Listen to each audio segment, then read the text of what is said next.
Bonjour chers auditeurs, bonjour chères auditrices, j'espère que vous allez bien. Aujourd'hui, on va parler du potassium à partir du site internet Passeport Santé. Parler du potassium, comment éviter le manque de potassium. Voici l'article. Sommaire. Description du potassium. Le potassium est un minéral essentiel qui assure plusieurs fonctions vitales dans l'organisme, comme le sodium et le chlore. C'est un électrolyte. Le potassium est un électrolyte qui assure, ou bien est un électrolyte ou un minéral essentiel qui assure plusieurs fonctions vitales dans l'organisme. Voici ses principales fonctions dans l'organisme. Il agit en étroite collaboration avec le sodium pour maintenir l'équilibre acido-basique du corps et celui des fluides, pour maintenir l'équilibre acido-basique du corps et celui des fluides. Il contrôle le taux de fluide et le pH à l'intérieur des cellules, tandis que le sodium fait la même chose à l'extérieur des cellules. Deuxièmement, il est essentiel à la transmission des impulsions nerveuses. Troisièmement, il est essentiel à la contraction musculaire, y compris celle du muscle cardiaque. Il est essentiel à la contraction musculaire, y compris celle du muscle cardiaque. Quatrièmement, il participe au bon fonctionnement des reins et des glandes surrénales. Il participe au bon fonctionnement des reins et des glandes surrénales. Cinquièmement, il contribue à de nombreuses réactions enzymatiques, à la synthèse des protéines et au métabolisme des glucides entre autres. Il contribue à de nombreuses réactions enzymatiques, à la synthèse des protéines et au métabolisme des glucides entre autres. Les bienfaits du potassium. En traitement, premièrement, prévenir et traiter l'hypokaliémie. Deuxièmement, prévenir et traiter l'hypertension. Pour les gens qui ont l'hypertension, le potassium, il prévient et traite l'hypertension. Troisièmement, réduire le risque de maladies cardiovasculaires, d'accidents vasculaires cérébraux, c'est-à-dire des AVC, d'hypercalciurie, c'est-à-dire calculs rénaux, d'ostéoporose. Donc, réduire le risque de maladies cardiovasculaires, réduire le risque d'accidents vasculaires cérébraux, réduire le risque d'hypercalciurie, c'est-à-dire les calculs rénaux, et réduire le risque d'ostéoporose. Quatrièmement, diminuer la douleur dentaire. Besoin en potassium. De manière générale, une alimentation riche en fruits et légumes fournit des quantités adéquates de potassium et permet d'atteindre les apports quotidiens mentionnés ci-dessous. Cependant, l'apport moyen en potassium des Canadiens et des Américains est insuffisant, tandis qu'il devrait être de 4700 mg par jour. Il est estimé à seulement 2300 mg chez les femmes et 3100 mg chez les hommes. En 2004, les autorités de santé des deux pays ont nettement augmenté les apports recommandés en potassium. Ces apports sont basés sur les quantités jugées nécessaires pour abaisser la tension artérielle, compenser les effets néfastes de l'excès de sodium sur cette dernière, réduire le risque de calculs rénaux et possiblement réduire la perte osseuse.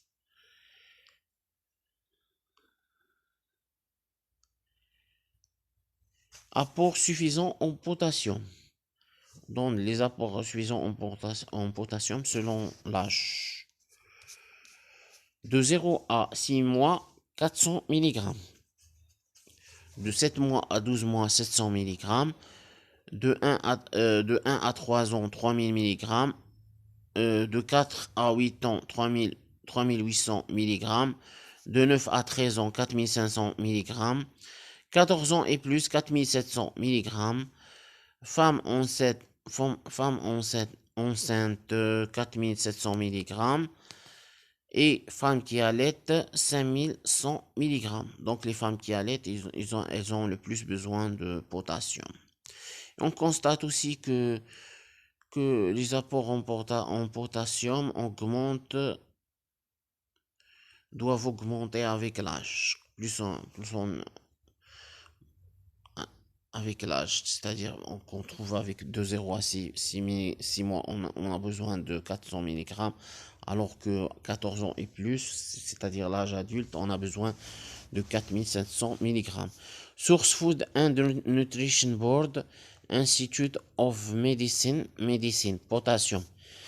Dietary reference intakes for water, potassium, sodium chloride and sulfite. National Academy Press, États-Unis 2004. Ces données sont le résultat d'un consensus entre les autorités canadiennes et américaines. Apport suffisant. En l'absence de données scientifiques adéquates, les autorités ont fixé non pas un apport nutritionnel recommandé ANR, mais un apport suffisant AS. L'apport suffisant en potassium repose sur les apports moyens chez Nord-Américains en bonne santé. Les aliments riches en potassium. Tous les aliments renferment du potassium, notamment les fruits et les légumes. Le tableau ci-dessous fournit une liste non exhaustive de ceux qui en sont les plus riches. D'autres sources alimentaires de ce minéral sont mentionnées dans notre section palmarès des nutriments potassium.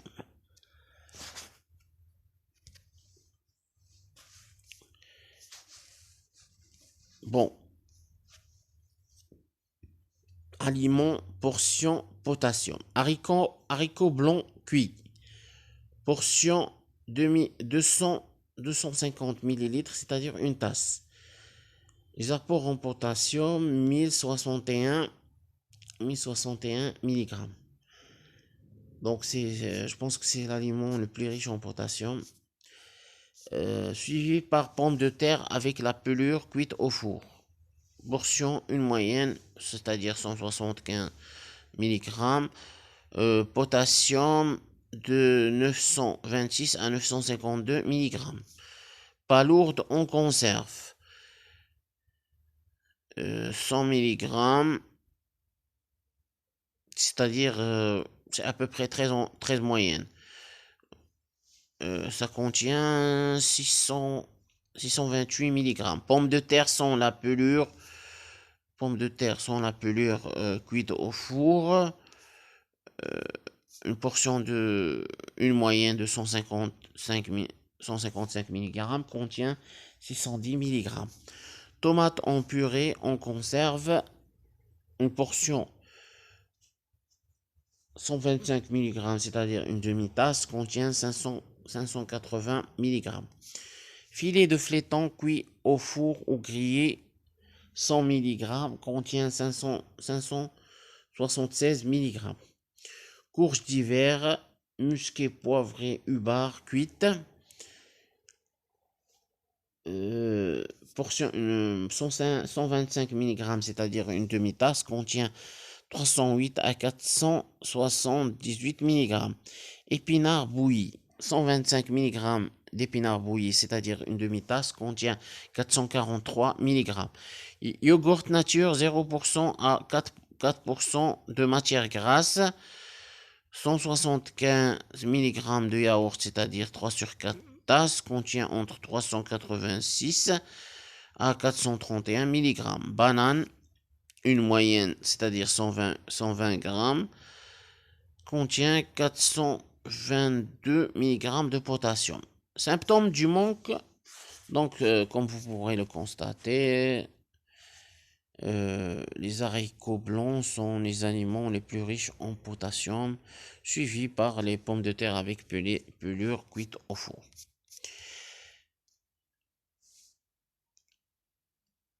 Symptômes du manque de potassium. La carence en potassium se manifeste par de la fatigue, de la faiblesse et des crampes musculaires, de la paresse intestinale, des ballonnements, des douleurs abdominales et de la constipation. Si un apport insuffisant en potassium est fréquent, elle peut entraîner une réelle carence, c'est-à-dire hypokaliémie. Une hypokaliémie grave peut entraîner une paralysie musculaire et de l'arythmie cardiaque. Généralement, un apport alimentaire adéquat en potassium suffit à combler le déficit, mais les cas graves nécessitent l'intervention d'un médecin. Cependant, comme mentionné plus haut, le potassium et le sodium travaillent en tandem dans l'organisme. Or, l'alimentation moderne, particulièrement riche en sodium, fait augmenter les besoins en potassium. Bon, on va relire ça. L'alimentation moderne, particulièrement riche en sodium, fait augmenter les besoins en potassium. C'est-à-dire, actuellement, on doit essayer un peu de plus manger le potassium parce que l'alimentation moderne, c'est-à-dire, je pense peut-être que la charcuterie ou bien ça contient beaucoup de sodium, donc il faut manger plus de potassium pour régler, pour, euh, pour avoir une bonne tension artérielle. On a constaté que dans certaines cultures primitives, on consomme de 7 à 10 fois plus de potassium que le sodium, tandis que dans les sociétés industrialisées, on absorbe 2 à 3 fois plus de sodium que de potassium. L'organisme aurait donc de nos jours besoin d'un apport plus important en potassium afin de maintenir son pH à un taux acceptable. Recherche, hypokaliémie. Hypokaliémie, c'est ça. L'hypokaliémie est une carence importante en vitamine K ayant plusieurs causes. Faible apport en vitamine K, excrétion importante de vitamine K, emploi de certains médicaments comme les diurétiques, usage excessif de laxatifs, vomissement abondant, diarrhée prolongée, troubles de l'alimentation, anorexie, boulimie ou alcoolisme. Les doses recommandées pour la prévention et le traitement de l'hypokaliémie sont respectivement de 10 à 40 mi-EK, je sais pas, qu'est-ce que ça veut dire MEK.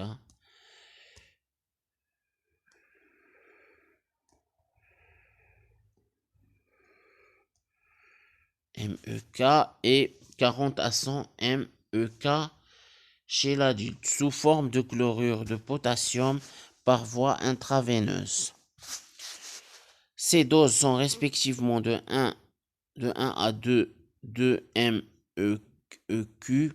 MEQ par kilogramme par jour et 2 à 5 MEQ par kilogramme par jour par voie orale chez l'enfant moins de 18 ans.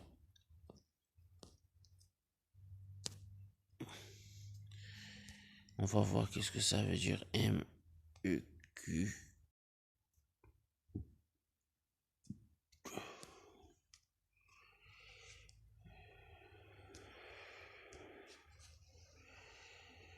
Milli-équivalent. Un millième d'équivalent est fréquemment utilisé pour exprimer les quantités d'électrolytes.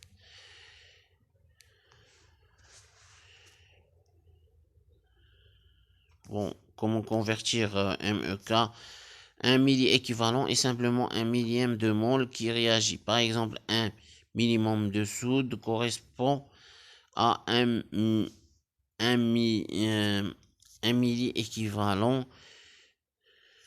D'accord, j'ai compris. Donc c'est... Ça a bloqué un peu.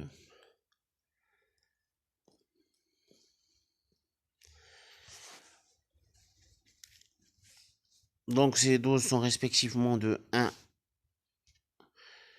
2 milli-équivalents par kilogramme par jour et de 2 à 5 milli-équivalents par kilogramme par jour par voie orale chez l'enfant moins de 18 ans. Donc, c'est milli-équivalent.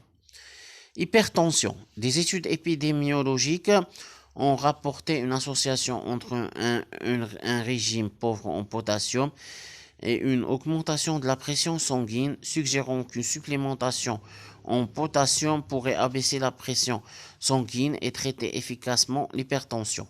D'autre part, d'autres études ont permis d'établir un lien entre un régime alimentaire riche en potassium et un risque réduit d'hypertension. Cependant, une méta-analyse n'a pas montré d'efficacité par rapport d'efficacité d'un apport en potassium. D'autres recherches sont nécessaires pour confirmer les effets protecteurs du potassium sur l'hypertension. Maladie cardiovasculaire. Une étude portant sur 2275 individus a montré qu'un apport accru en potassium a une réduction de la consommation de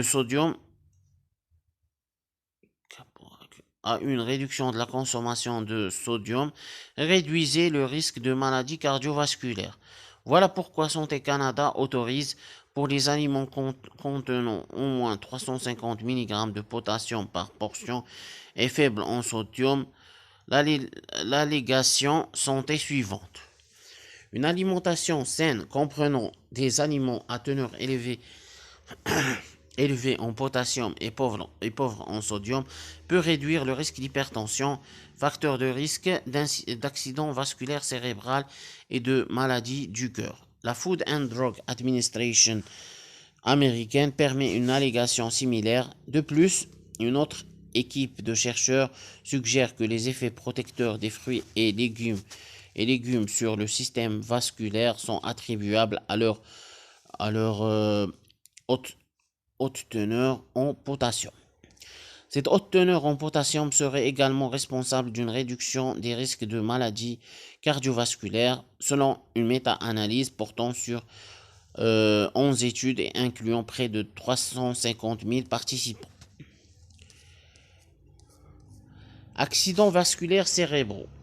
Il existe une association entre de faibles niveaux sanguins de potassium et un risque accru d'accidents vasculaires cérébraux, en particulier chez les patients traités avec des diurétiques et souffrant de fibrillation auriculaire.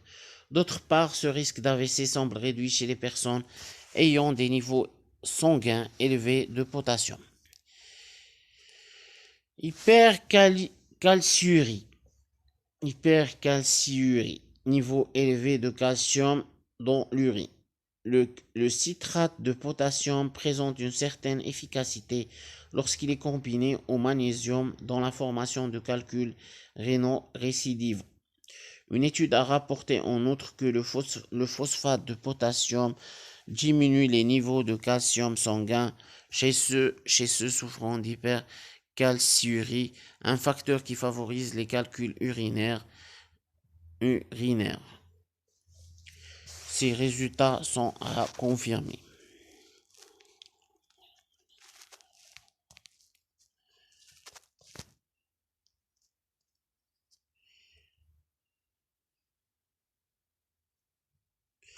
Densité osseuse et ostéoporose. Des chercheurs ont observé un lien entre un apport alimentaire élevé en potassium et une meilleure densité osseuse chez des femmes, mais aussi chez les enfants en bonne santé. Une étude clinique a montré également qu'un apport élevé en potassium pourrait réduire le risque d'ostéoporose. Un apport élevé en potassium pouvait réduire le risque d'ostéoporose.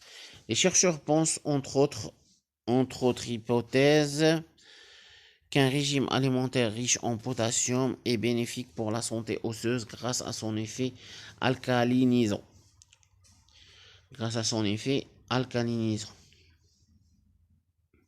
Un régime alimentaire riche en potassium est bénéfique pour la santé osseuse grâce à son effet alcalinisant.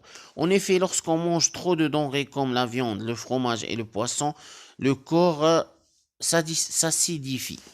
Si l'organisme manque de potassium pour neutraliser cette acidité, il fait appel au calcium. Mais comme le corps puise ce calcium dans les os, cela les fragilise. D'accord. Douleurs dentaires. Les méta-analyses douleurs ayant étudié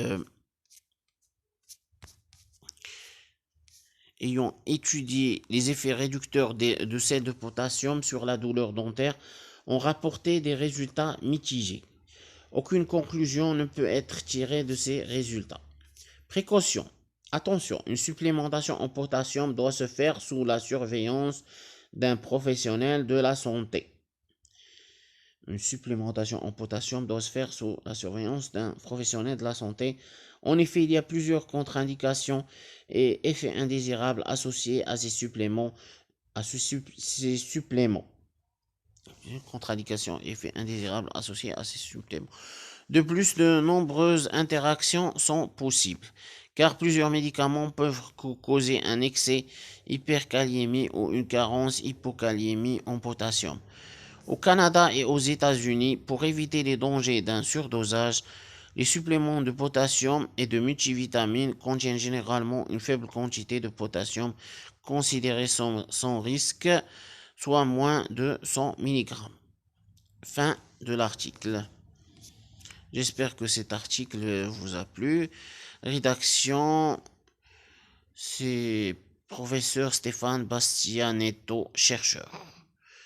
J'espère que cet article vous a plu. Si vous avez des questions, n'hésitez pas à laisser vos questions sur la rubrique commentaires. N'hésitez pas à mettre un like et de partager cette vidéo sur les réseaux sociaux et à vous à vous abonner dans ma chaîne. J'espère que cet article vous a plu. D'ici là, portez-vous bien et à la prochaine vidéo. Au revoir. Merci.